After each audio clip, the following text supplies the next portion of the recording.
Kuvittele olevas suljetussa painottomassa tilassa. Sun ympärilläs kuuluu hohottava ääni.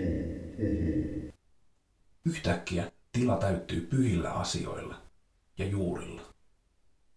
Tähän sä heräät. Shalom! Mun nimi on Pasi ja tämä on helppoa kuin hebrea. Hebrea, niin kuin muutkin seemiläiset kielet, perustuu vahvasti konsonantteihin. Ja alkuperäiset Raamatun käsikirjoituksetkin on kirjoitettu aivan ilman vokaalimerkkejä. Ainut mitä niistä toisinaan löytyy, niin on tällaiset merkit. Näitä kutsutaan nimellä matres lectionis, eli lukemisen äidit. Näitä käytettiin silloin, kun haluttiin ilmaista pitkää vokaalia jossakin tilanteessa. Keskiajalle tultaessa noin 600-luvulla juutalaiset oppineet alkoi kehittää vokalisointijärjestelmää, jota merkattiin sitten siihen konsonanttitekstin ympärille.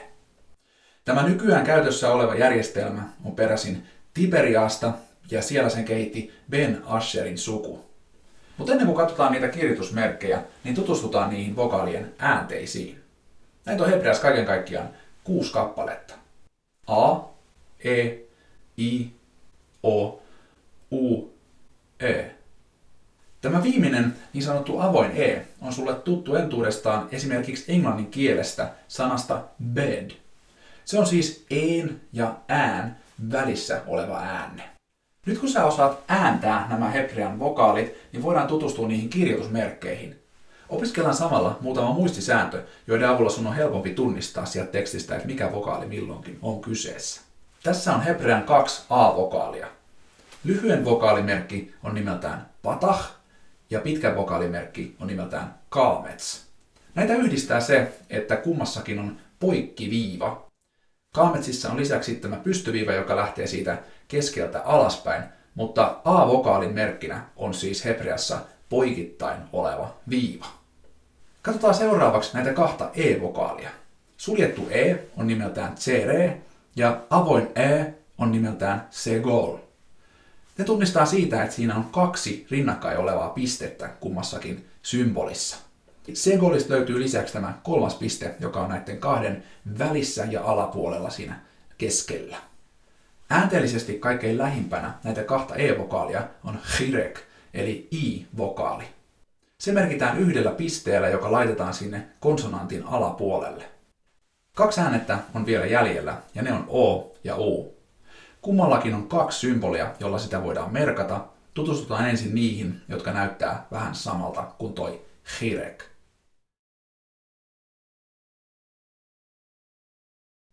Shurek ja holam on ainoat vokaalimerkit, jotka kirjoitetaan johonkin muualle kuin niiden konsonanttien alapuolelle. Tämän lisäksi niillä on toinenkin piirre, joka tekee niistä vähän erityisiä. Useimmissa tapauksissa nimittäin nämä vokaalimerkit luetaan sen konsonanttikirjaimen jälkeen, jonka yhteyteen ne on kirjoitettu. Shurek kuitenkin kirjoitetaan aina sinne vau-kirjaimen sisään, ja sitä vau-kirjainta ei äännetä ollenkaan, vaan se luetaan pitkän vokaalin merkkinä. Holam puolestaan saatetaan kirjoittaa tavalliseen tapaan sen konsonantin päälle, jonka jälkeen se ääntyy, mutta aika usein se kirjoitetaan sitä seuraavan matres lectionis kirjaimen yläpuolelle, jolloin se on pitkän O-vokaalin merkkinä. On vain yksi kirjain, joka yhteyteen shurek kirjoitetaan, ja se on wow. Tästä syystä on helppo erottaa shurek ja dagesh-piste toisistaan. Shurekin lisäksi hebreassa on siis toinenkin U-kirjaimelle omistettu vokaalimerkkinsä. Tämän nimi on kibbutz. Se on aika harvinainen hebreassa, mutta se on kuitenkin aika helppo tunnistaa, koska siinä on nämä 3 pistettä tällainen vinottain kirjoitettuna.